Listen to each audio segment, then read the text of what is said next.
You know, I've been 5 years with the other brand, and to change to a new brand is always a bit difficult, I would say, in the beginning. You know, in this game, results give you the confidence. Results breed more good results, and you're ready to go, mate. There's nothing you can't do. He needs to know that what he's capable of. Zie, die moet je al rechtop gaan zitten. Kijk, rechtop zitten. Niet vooruit, rechtop moet je. Je moet hem voelen. Zo, je moet hem voelen. What can he say about me, because he knows me for 3 years, you know, and still he comes with new things. And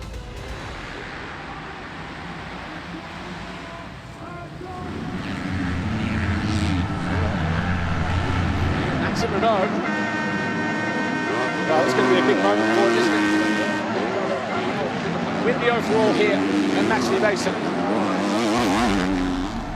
I think that most people are surprised that Maxime Renault has been dominant in the MX2 class at the halfway mark, but really this shouldn't be a surprise at all.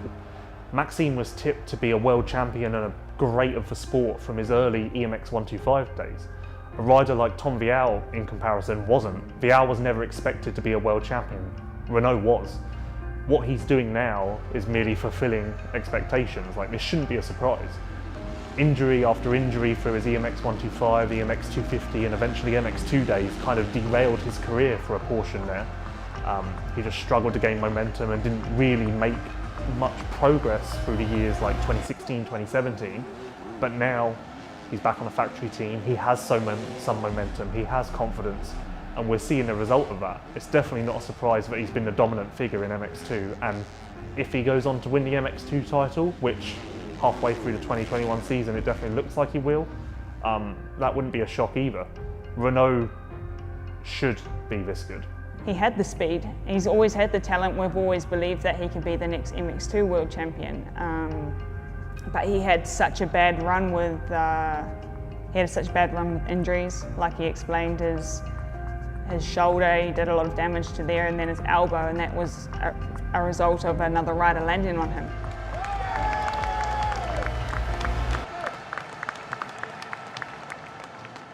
Yeah, I think this is kind of a moment that made me just realizing I have one life, I have one career. I almost messed it up with a crash that was not even really my fault. A rider jumped on me, so I'm just trying to give my best every time I have my wheels on the track and enjoying, just trying to get as much pleasure as I can, and just playing, because that's all it is about, you know. And this is helping me for sure, because I see it as a second chance, and you don't have so many times a second chance, you know, so no pressure at all.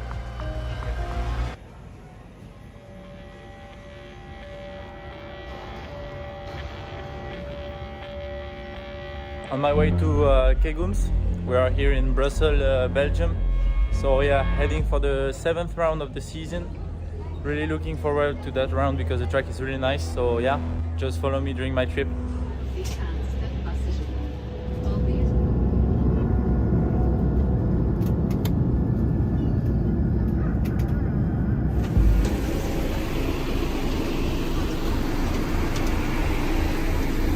Just arrived here in Latvia, in Riga, so it's now 10 p.m. We just take the location car and then we are going to our hotel and have a good sleep for tomorrow, Friday, going maybe at the track and have a little look at the layout. So yeah, have a good night, guys. See you tomorrow.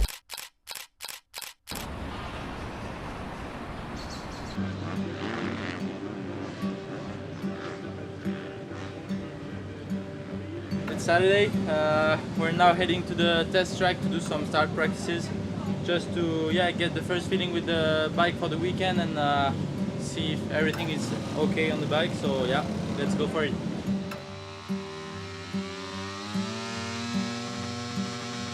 I had so much injuries, and one really big one in 2017. I was not even sure to ride again a bike. You know, I had some nerve problem in my left arm. And yeah, on those moments was really tough, but yeah, I worked as much as I could, and so now I enjoy even more being here, because yeah, I know where I passed through, and yeah, it's just full pleasure now and enjoying every moment of it. My name is Thierry van den Bosch. I'm training Maxime for 3.5 years now. Going very well, you know, it's improving itself every year and a big step this year. And hopefully keep on going this way until the end of the season. Faudra que je vois, de toute façon je regarderai le mécanisme, mais il faudra que je vois comment je suis placé sur la moto à peu près. Je pense que je serai à peu près comme ça, je pense, à peu près, au niveau taille. Comme ça, tu le vois bien là.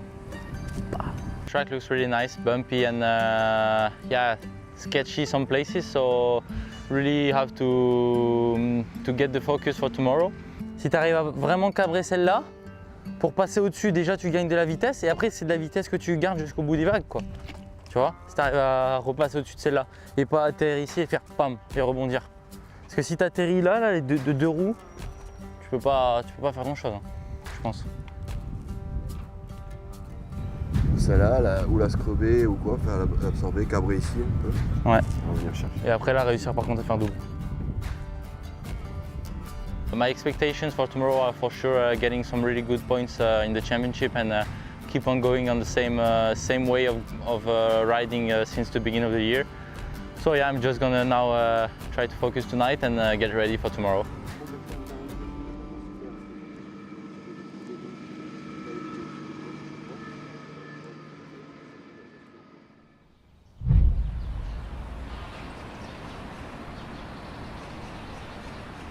Sunday morning, we are now on our way to the track. It's 7:44, so yeah, just getting ready slowly for the warm-up at 9:15 and then ready to start the day.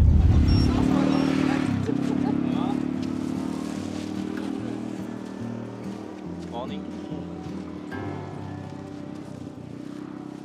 Ça va? All good? Ready to rumble? Yeah. Ready. How are you? All right.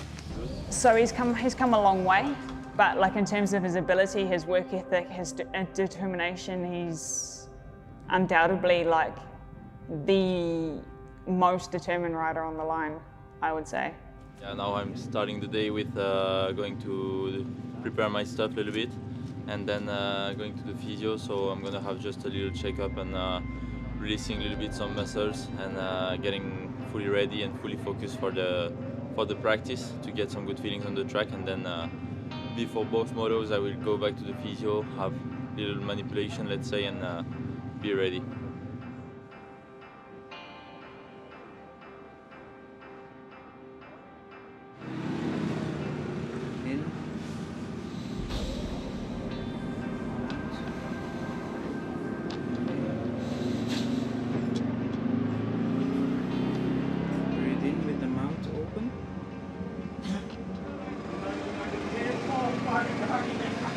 Again.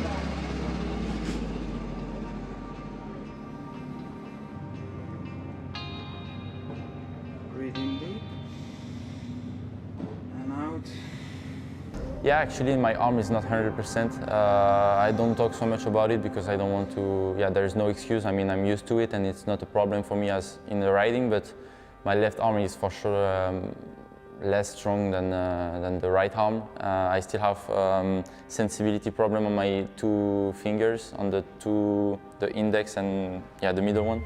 And so yeah, I'm just used to it now. You know, I don't feel my clutch with the two fingers. I just feel it a different way. You know, just not sensitive, but feel it as a movement. But I'm used to it, and it's not a big problem. I can perform on a high level with it, so this is not a problem. I'm just going through it.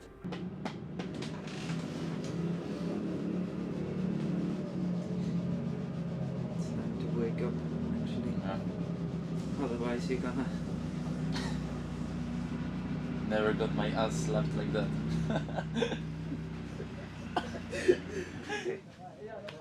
Done.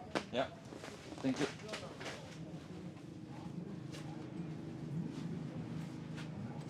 See you.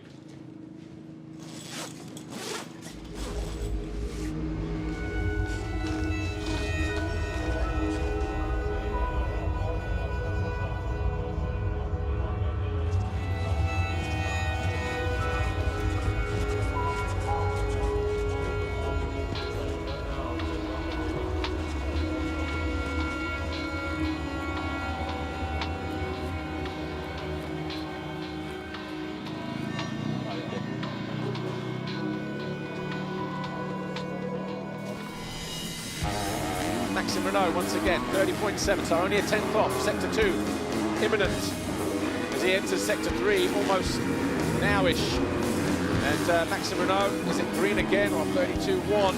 Maxime Renault moves up to second, 0.4, so the gap's still coming down. There's still some life left in the track. Go through the confirmation then. JBay on pole for Rockstar Energy Husqvarna, ahead of Maxime Renault. Third time, it's very, very tight. Fourth, Rising Gifting. Nicholas Horrocks was fifth, 186. Practice went pretty good. Finished second in the time practice, so really good gate pick for the motos. Feeling with the track is quite good. Actually, it's tricky and some sharp bumps, but I feel really good, feel comfortable. So yeah, just try to make 2 good starts in the motos and go for a good result. I've been in a rehab center, you know, with I think during 4 or 5 months, and I think the bigger thing that helped me was that I was in the center with people that were really in a bad situation. And seeing how they were just enjoying the life and smiling and always have the joke in them, saying a joke or something, you know, I was like, I cannot complain.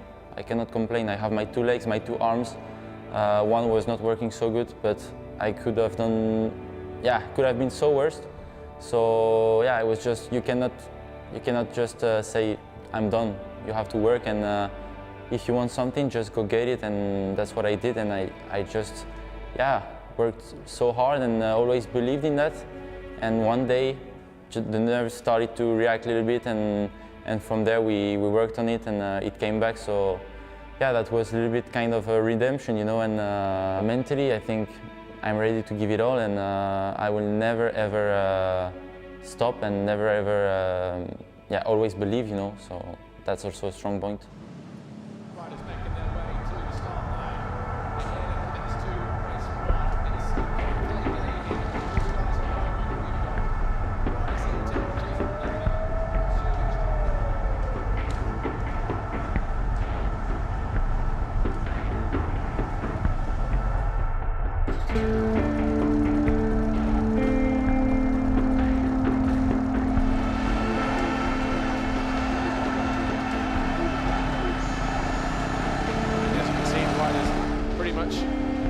Ready to make their way to the start line from the waiting zone.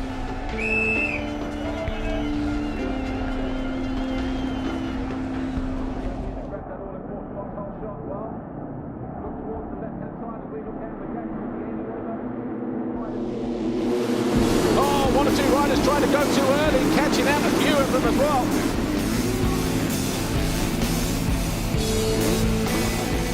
And Renault has snuck up the inside of Jorgo Kiers and moved into 3rd place. The gap, is it coming down this time around? Yes, it is, 1.2 seconds. A flying lap for Maxime Renault, 2:03.2 compared to 2:05 on the Italian. This is for the lead, and he does. He's got that corner absolutely die on Maxime Renault. On the home stretch. He came through a little bit of traffic at the beginning. He set fast lap after fast lap. He goes on to win race 1 here.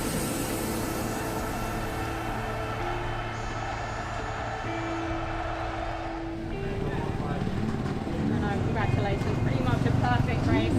You really couldn't afford to switch off though, but you got your second race win of the season. Yeah, really happy with it. I got a good start, but not the best actually. I think I was 5th. And then I pushed really hard.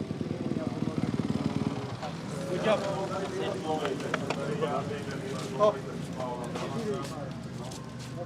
I'm surprised, but he's doing even better in the key moments of the championship. The right moment when the others are a little bit in trouble, bam, is there taking the most of the points. The moment where someone is popping up and saying like, maybe I can fight with him, bam, is winning a game. So he's doing it very, very well. I will not be surprised if at the end of the season he can win the championship. Yeah, for sure, this is something that's gonna make me feel complete. I mean, I worked for it since I'm a kid. I'm dreaming about it since I'm a kid. Getting that world title in 1 to 5 was also something that was part of the way of following, you know, and then getting those 2 injuries also get me a little slap in the face, you know, and wakes me up about, don't think this world title gonna come easy, you know.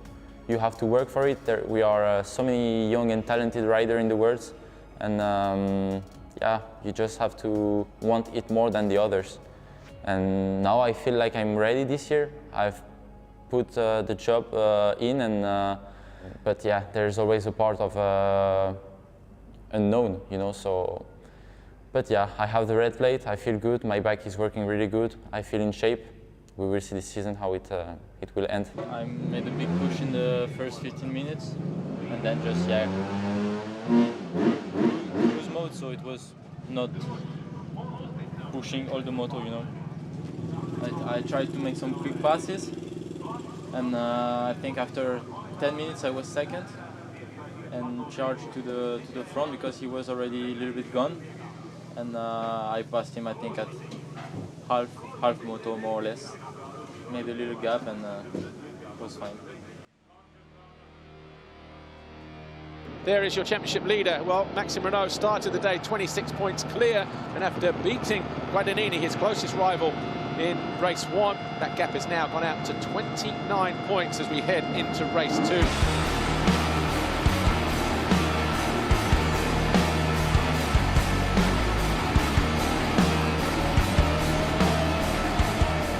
Renaux bringing his A game today. It's going to be the perfect day for the Frenchman. Took 3 points out of his rival Mathieu Guadagnini in race 1. He's going to take another 5 points out of him here in race 2. On his way down to the line then, Maxime Renaux. He started at that 2.1 seconds clear. He's been pretty much immaculate all day. He crosses the line, goes 1-1 for the first time in his career. He wins the Grand Prix. Maxime Renaux continues to lead the championship in MX2. And your overall podium today, Maxime Renaux, Jago Kiet, Mathieu Guadagnini.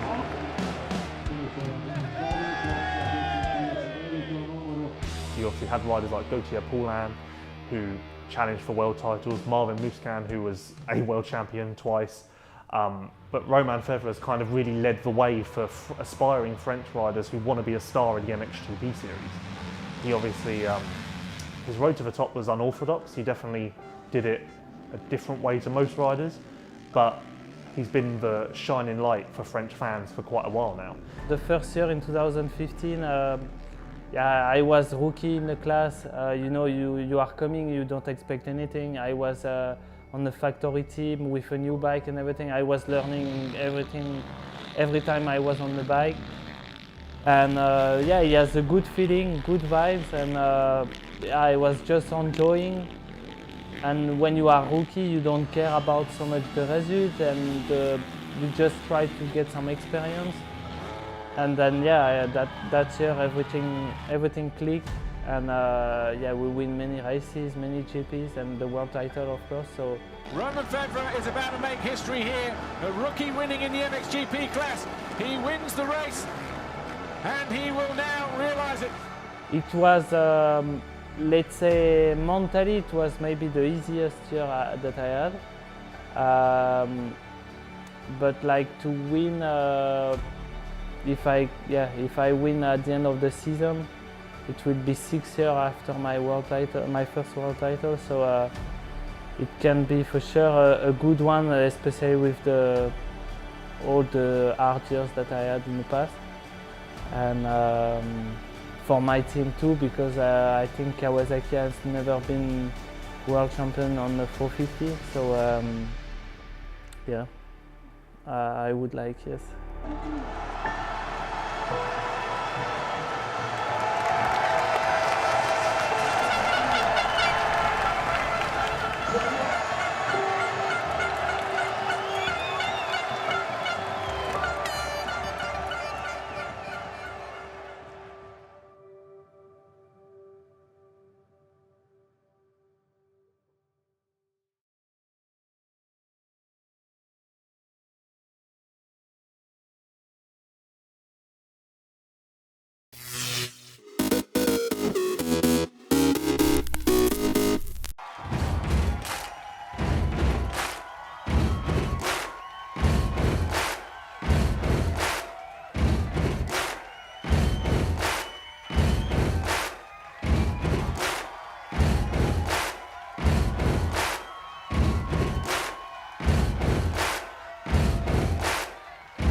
This aircraft is the A380 serial number 1. It's the aircraft which we used for the development and certification tests of the A380 aircraft. On top, we also used it to test the engine on the A350. And now our plan is to take this aircraft and modify it into a hydrogen propulsion flight laboratory. Our ambition is to take this aircraft and add a stub in between the two rear doors at the upper level. That stub will have on the end of it a hydrogen-powered gas turbine, and inside the aircraft there will be hydrogen storage and hydrogen distribution, which will feed this engine with hydrogen. The aim of this flight laboratory will be to learn a huge amount about hydrogen propulsion systems in real ground and flight conditions. And this is key in enabling us to achieve our ambition of having a zero-emission aircraft in commercial service by 2035. We're now inside the main deck of the A380. You can see that this main deck looks very different than for an aircraft carrying passengers. That's because it's a flight test aircraft. Now what I'm going to show you over here is where we're going to install the liquid hydrogen tanks. They'll be located in around this position. They'll be surrounded by a hermetically sealed container, and the distribution system will take the liquid hydrogen from this location up to the engine, which I showed you would be located at the rear on the outside of the aircraft. You can see that this size of aircraft gives us a huge amount of flexibility in terms of what we want to install in the different locations. It's also an aircraft which will allow us to evolve the storage and distribution and propulsion system over time so that we can prepare for a commercial entry into service by 2035. There will be a huge amount of instrumentation and sensors around the hydrogen storage, distribution, and hydrogen engine. That data is going to be really important to allow us to learn about how these systems function in ground and flight conditions. That data will also be relayed back to the flight test station. This is one that we see here that will need to be adapted for the specific test that we are going to go through. That will allow the test engineers to operate the tests in real time during the flight.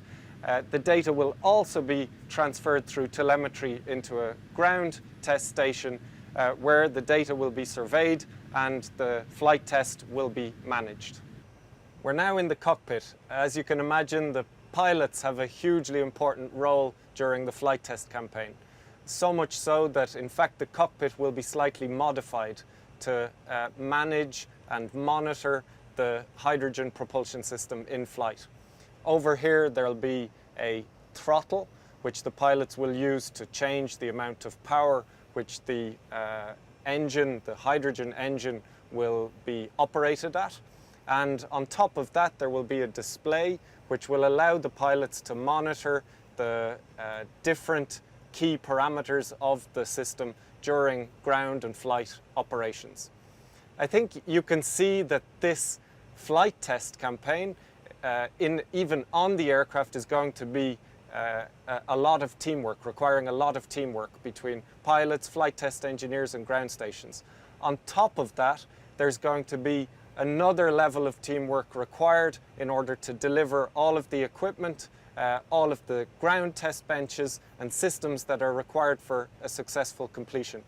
I'm really excited to be working with my colleagues at Airbus and all of the partners who are involved in achieving this ambition. It's a really important step for us on our journey to a zero-emission aircraft. And I'd like to thank everybody for their involvement so far and for their motivation to achieve the next steps.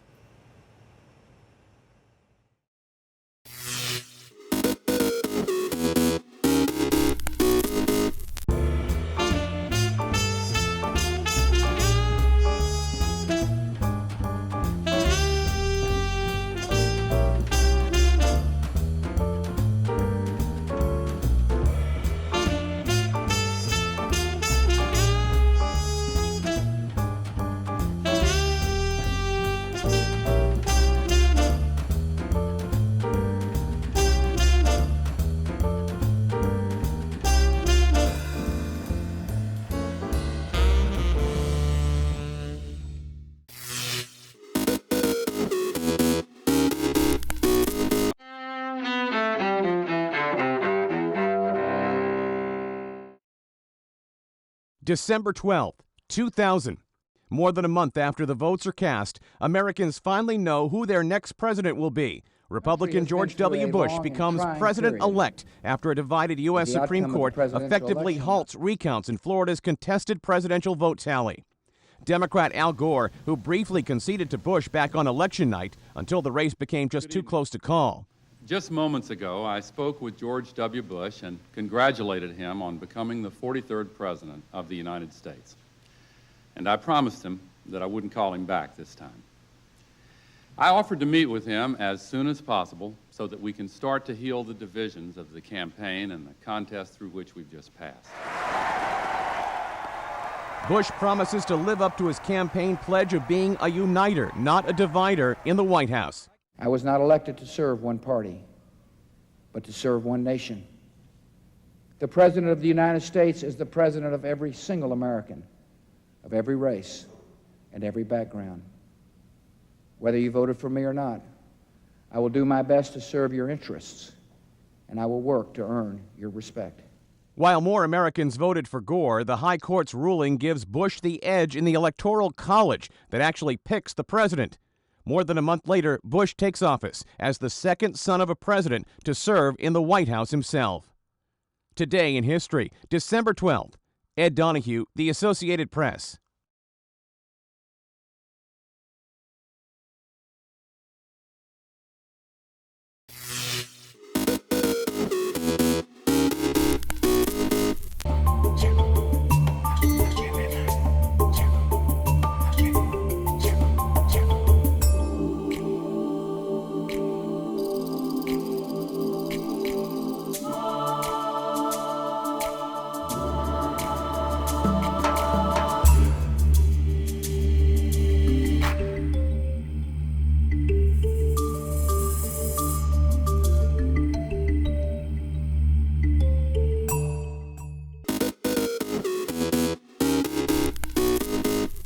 Welcome back in our studio, and in today's news,